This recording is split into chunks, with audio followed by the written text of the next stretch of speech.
Star Trek DS9's Captain Sisko triples Kirk's love of the Enterprise. When it comes to captains and their starships, none shine brighter in pop culture than Captain James T. Kirk and the USS Enterprise. Kirk's fiery devotion to his ship was more than professional duty. It was romance, reverence, and an extension of his identity. But decades later, Star Trek Deep Space Nine introduced Captain Benjamin Sisko, a man whose love for starships didn't just match Kirk's passion. In many ways, it tripled it. Through Sisko's engineering mind, personal history, and role in some of the franchise's most defining battles, DS9 redefined what it meant to be bonded to a starship in the Star Trek universe. This wasn't a simple matter of Captain loves ship. For Sisko, starships were life, legacy, and destiny rolled into one. To understand why Sisko eclipses even Kirk's legendary attachment to the Enterprise, we need to trace his journey from the moment he lost everything at Wolf 359 to the moment he designed and commanded the USS Defiant. Kirk and the Enterprise, a legendary love story. Before diving into Sisko, it's worth reflecting on why Kirk's attachment to the Enterprise became iconic. For Kirk, the ship was never just a tool of exploration. It was a symbol of freedom. In Star Trek, the motion picture, he bluntly admitted that commanding a starship was the only life he truly wanted.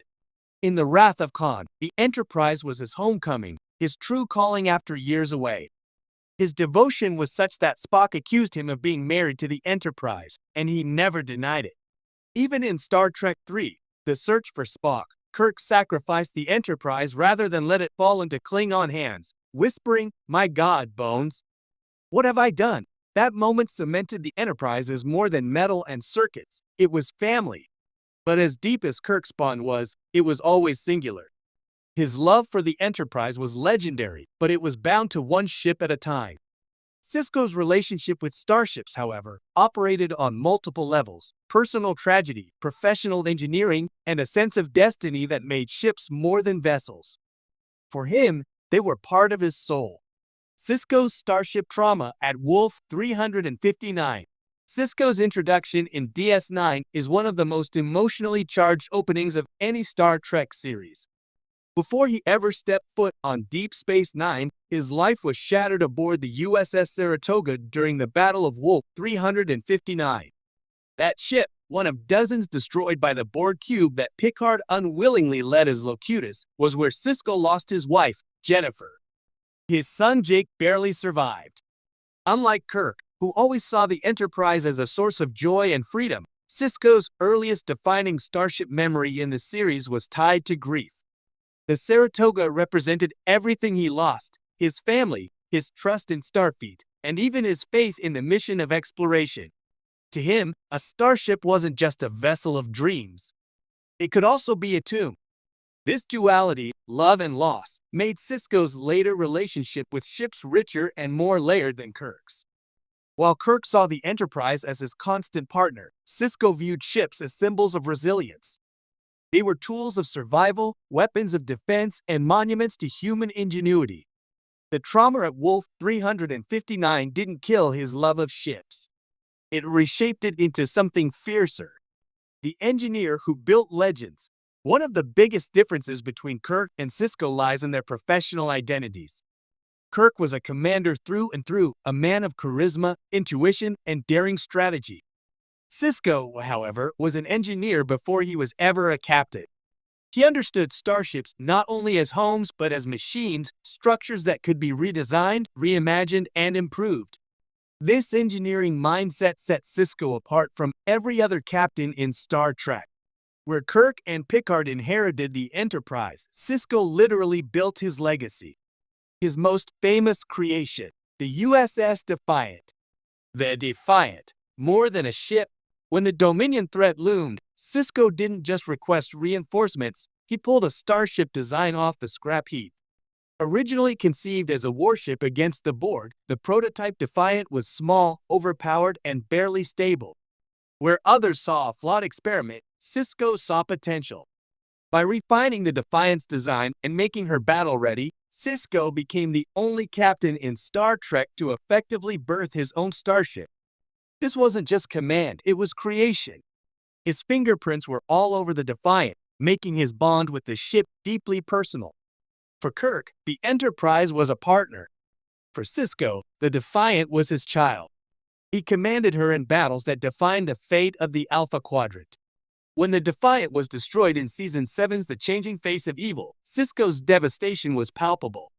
Unlike Kirk losing the Enterprise, Sisko had poured his own genius into the Defiant. She was as much his as Jake was his son. The fact that Starfleet replaced the ship with another Defiant-class vessel only deepened the symbolism. Even death couldn't erase her. The Defiant, like Sisko, was destined to endure.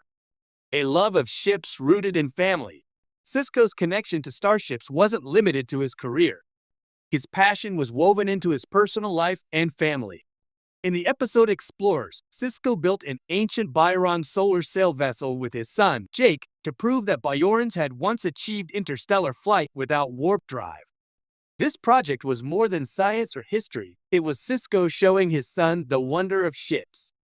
In many ways, it paralleled Kirk introducing his crew to the Enterprise, but it was more intimate.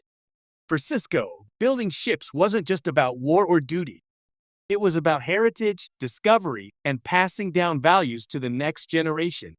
This moment, watching father and son drift through space in a fragile but beautiful craft, underscored Sisko's multidimensional love of ships. They were as much about heart as hardware. The Dominion War, starships as salvation. The Dominion War brought Sisko's starship passion into its most intense expression. As commander of Starfleet's forces on the front lines, Sisko wasn't just piloting ships. He was orchestrating fleets, designing strategies, and turning the tide of galactic conflict. No other captain in Star Trek has been as associated with massive fleet action as Sisko. Where Kirk fought legendary duels, like the Enterprise versus the Reliant, Sisko fought wars. At Operation Return, the Defiant spearheaded the desperate battle to retake Deep Space Nine. Later, at the climactic battle to invade Cardassia, Sisko led one of the largest fleet engagements in Star Trek history. Every ship under his command wasn't just an asset. It was a life. A chance at victory. A fragment of hope. For Kirk, the Enterprise was his universe. For Sisko, every ship was part of his universe. His love wasn't singular, it was multiplied across fleets, histories, and futures. Why Sisko triples Kirk's love? So why say Sisko triples Kirk's legendary love of the Enterprise? 3 reasons stand out. 1. Personal history. Sisko's life was shaped by ships in ways Kirk's never was. He lost his wife aboard one, built another from scratch, and even turned starship design into a bonding experience with his son. 2. Engineering legacy. Kirk commanded ships. Sisko created them. His bond went beyond command and into authorship, giving him a connection that no other captain could match. 3. Galactic stakes. Sisko's love of ships wasn't just about exploration or freedom. It was about survival, justice, and the defense of the Alpha Quadrant. His bond extended beyond one vessel to entire fleets. Together, these layers made Sisko's relationship with starships not only deeper than Kirk's, but broader. While Kirk's love was focused and romantic, Sisko's was expansive, pragmatic, and generoso.